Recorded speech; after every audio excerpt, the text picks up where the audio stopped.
Assalamualaikum warahmatullahi wabarakatuh. Perkenalkan, nama saya Rafli Ramawibowo. Saya dari Politeknik Negeri Semarang, jurusan Administrasi Bisnis, program studi D3 Manajemen Pemasaran, kelas MP2A, nomor absen 21. Ya, saya di sini akan memaparkan tentang materi handling objection. Apa sih handling objection itu? Handling objection adalah kegiatan mengatasi keberatan yang diajukan oleh konsumen kita sehingga dapat melahirkan sebuah kesepakatan jual beli. Tujuan utama kegiatan handling objection adalah untuk mengubah pendirian prospek dari yang semua tidak mau menjadi mau. Jadi intinya di sini handling objection adalah mengubah kebiasaan konsumen yang mengalami penolakan sehingga menjadi persetujuan, atau yang semua tidak mau menjadi mau. Lanjut, pembahasan kedua yaitu mengapa calon konsumen mengajukan keberatan. Penolakan merupakan suatu reaksi manusiawi yang wajar terhadap hampir segala macam jenis tekanan. Semua wiraniaga menghadapi keberatan pada tahapan proses penjualan. Keberatan-keberatan yang diajukan oleh calon konsumen dapat merusak percaya diri maupun antusiasme wiraniaga pemula. Bagaimanapun, keberatan-keberatan tersebut merupakan hal yang wajar dan normal.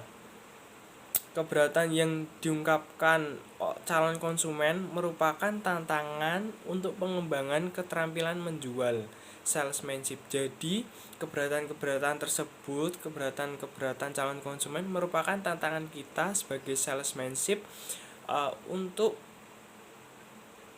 bagaimana ya? Untuk mengolah dia menjadi minat dengan produk kita yang awalnya tidak mau.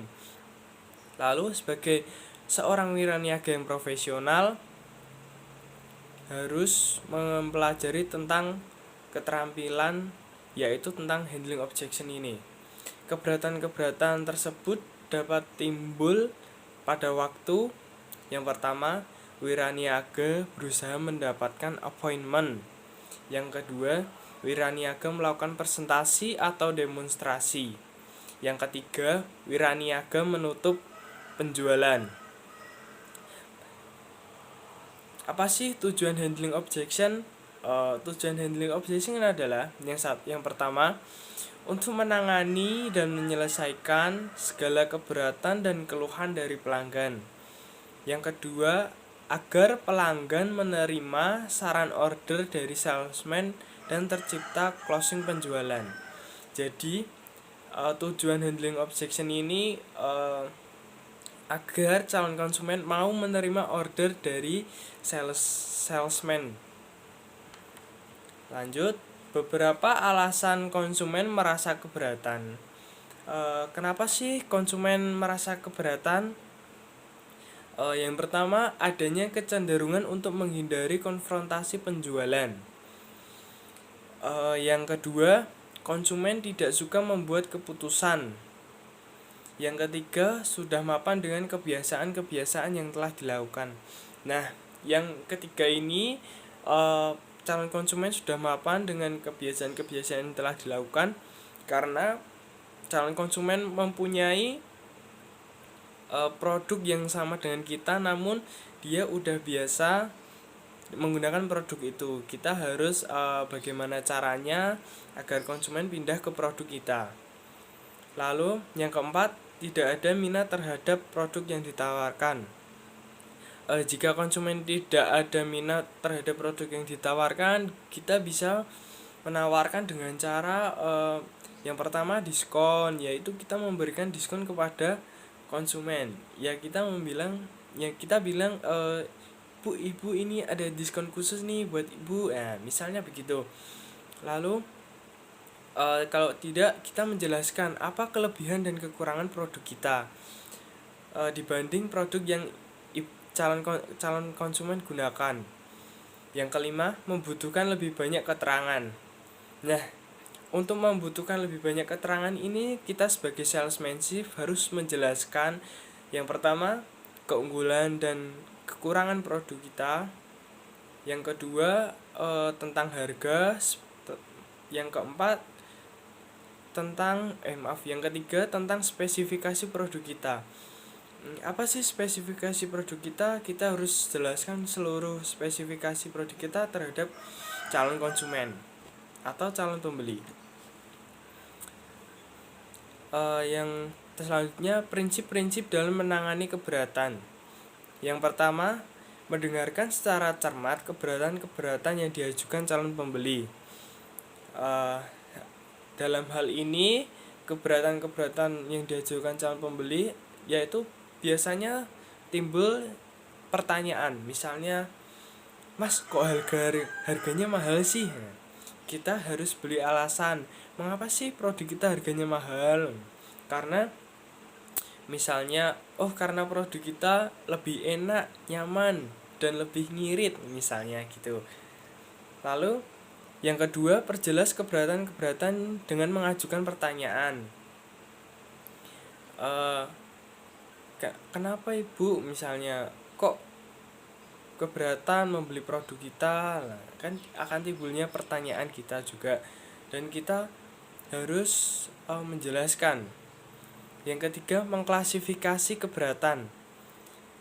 Yang keempat, mengendalikan pembicaraan yang baik dari segi isi maupun prosesnya.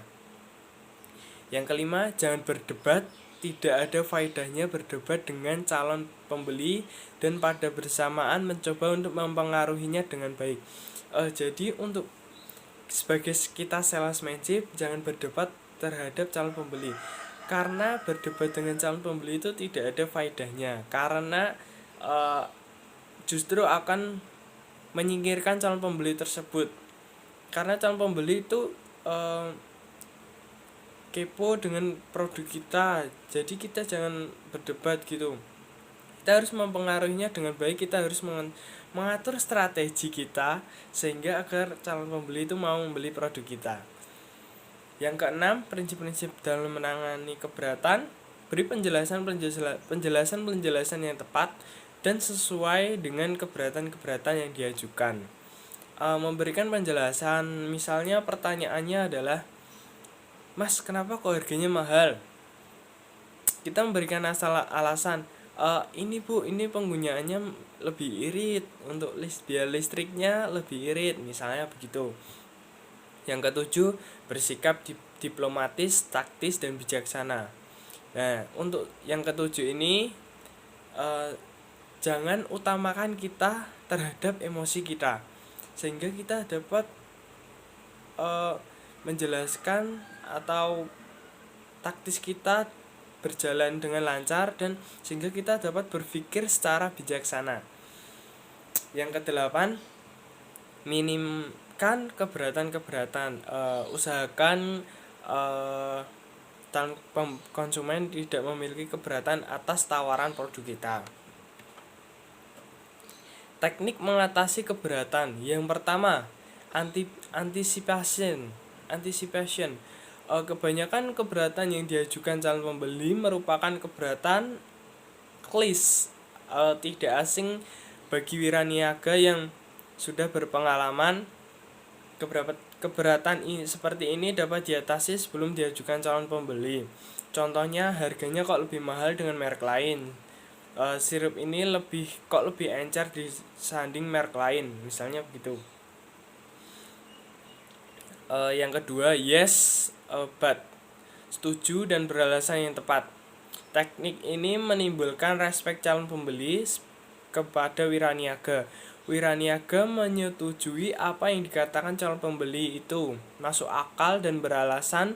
Kemudian wiraniaga menyampaikan argumentasi balik yang tepat membutuhkan opini calon pembeli. Misalnya, calon pembeli berkata, "Barang Anda kok lebih mahal dengan barang merek lain?" Wiraniaga menjawab, "Tepat sekali, merek ini memang lebih mahal, tetapi PT XX telah puas mempergunakan produk kami karena ternyata penghematan biaya selama pemakaian lebih besar daripada selisih harga belinya dengan merek lain. Yang ketiga, menjawab langsung keberatan konsumen. Jika keberatan itu tidak wajar dan merupakan kritik yang tidak benar, maka wiraniaga harus memberi penjelasan langsung. Tetapi lakukan segalanya dengan bijak agar tidak menimbulkan perdebatan antara wiraniaga dengan calon pembeli. Contohnya, calon pembeli berkata, "Saya kira mebel ini sulit dibersihkan." Wiraniaga menjawab, "Oh, sama sekali tidak, Ibu. Bahan mebel ini dibuat dengan serat sintetis paling mutakhir, sehingga kotoran-kotoran yang menempel mudah sekali dibersihkan dengan air sabun dengan kain lap bersih." Yang keempat, teknik compensation. Melalui teknik ini, wiraniaga menunjukkan bagaimana suatu keuntungan yang lebih besar maupun kompensasi kekurangan kecil produk yang ditawarkan. Contohnya, calon pembeli, "Saya kira roti ini lebih kecil dibanding roti X," misalnya. Wiraniaga menjawab, "Oh, benar, Bu. Hanya saja roti ini lebih enak dan sehat karena dibuat dengan tanpa bahan pengembang yang berbahaya bagi tubuh kita. Tetapi memang ukurannya pasti lebih kecil." Yang kelima, teknik ini mengubah keberatan menjadi trial close. Kemampuan wiraniaga ini untuk mengubah keberatan menjadi mencoba menutup penjualan atau trial close, tergantung pada ketepatan waktu dan pertimbangan yang seksama. Teknik ini dilakukan apabila proses penjualan merasa berjalan lancar dan wiraniaga menyimpulkan hanya ada satu keberatan. Wiraniaga berkata, "Apabila penggunaan bahan bakar mobil ini lebih irit dibandingkan dengan mobil lain, apakah Bapak mau membelinya?" misalnya. Yang teknik keenam, concede.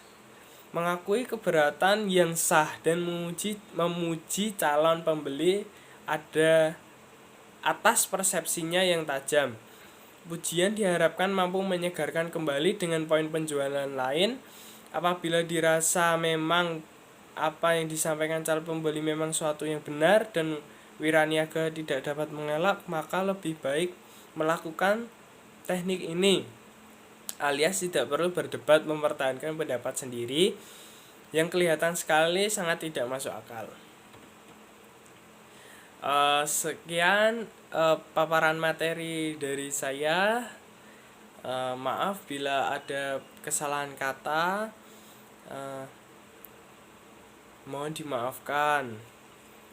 Sekian, semoga bermanfaat. Terima kasih atas perhatiannya.